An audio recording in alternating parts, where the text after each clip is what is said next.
I'm here with David Eby of the BCCLA, the British Columbia Civil Liberties Association, for Stranded, the Australian-Canadian music show. Not everyone who is familiar with Dave's work in the city may realise he is a musician, guitarist and songwriter for the band Ladner. And hello Dave, I wonder if you could let me know about the band Ladner, how it came about. Sure. The band is an evolution of an earlier band I was in called World of Science, and it's the bass player from World of Science and some other friends when World of Science broke up. And it's just something that's really fun and totally different from what I do normally during the day. Exactly, that contrast I find interesting. Music, was it always with you there all the way through your legal training and the time of serious study? Was it a part of your life that you kept a hold of?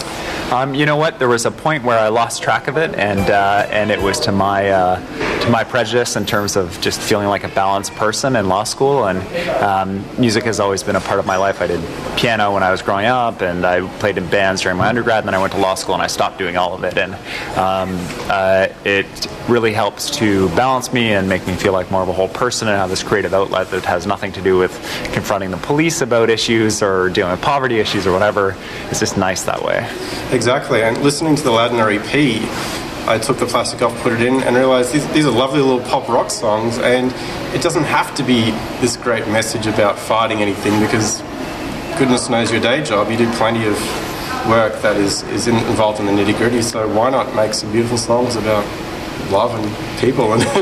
Yeah, you know, I think it was interesting, this guy on Twitter, I tweeted about our show that's going to happen on April 8th and May 8th and April 8th. God, I don't even know where we are anymore. It's April 8th at the Anza, and this guy tweeted, he's like, well, what do human rights lawyers sing about? Fighting the man? And it's like the exact opposite. You know, you spend all day scrapping it out, like when you, at the end of the day, pop songs are what it's all about for me. I mean, other people, it's 24/7, but for me, I need a break. Exactly, and it makes you very effective at what you do because you have that downtime and that outlet. Sustainability is really important. I've seen a lot of good people burn out. I burned out myself, and knowing when to take a break and just and sing a love song is like a really important thing for me in terms of the activism that I do. Exactly, and then, you know, given values of the world, economic rationalism, maybe even just creating art for the sake of art, really it is almost a form of protest, just doing it, if you think about it. Yeah, I think the being creative and creating your own music and your own entertainment is unfortunately an act of rebellion against the mass entertainment that we see right now, and certainly we enter into it because it's fun and it's enjoyable and all these things, but it's a message that people need to be creative and that we need to take back some ownership over our entertainment from these big corporations that run things. Exactly, and that's what the CiTR station stands for.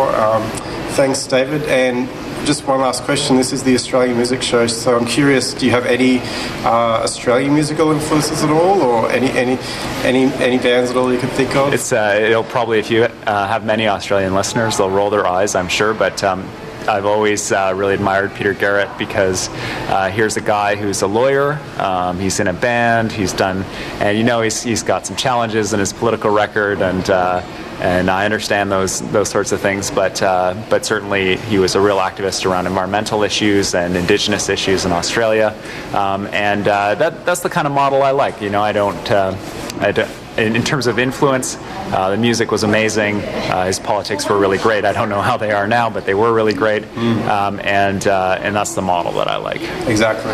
Yeah. Well, yeah, McDonald. We'll play some of that today, as well as Ladner. The EP. It's a self-titled EP. It is. Yeah. It is. Yep. And so the record release is the Answer Club coming up? Yeah, April 8th. April 8th. Doors at 9. Doors at 9. And any other bands playing? Or? Yeah, Young Pacific and Pineapple. Okay. Excellent. Well, thanks for your time, David. Great, thanks. Thanks.